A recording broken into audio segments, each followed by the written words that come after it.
Zarathustra and the Temptation of Ahriman.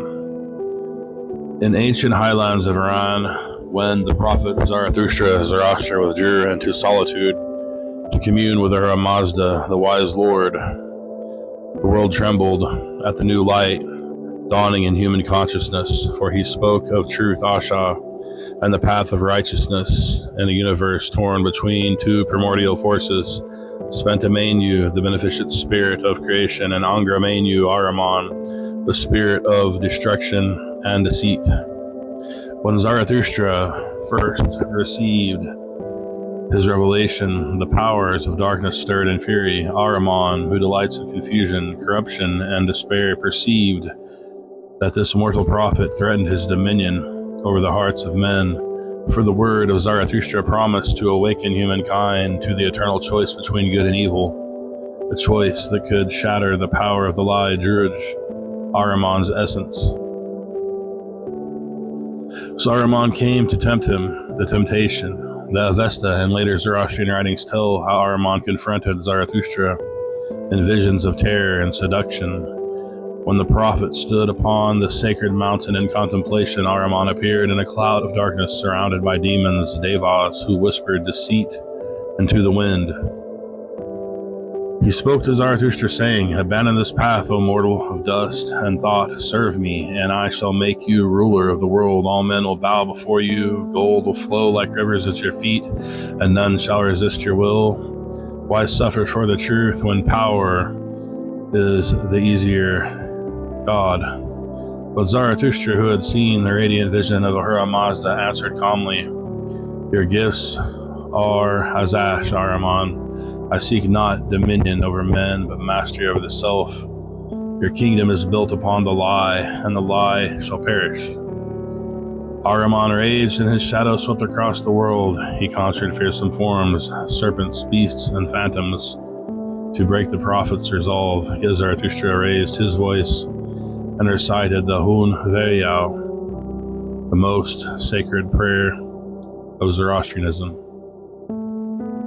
As the Lord wills, so let it be done. To him upholds righteousness for its own sake. Power is given by the wise Lord.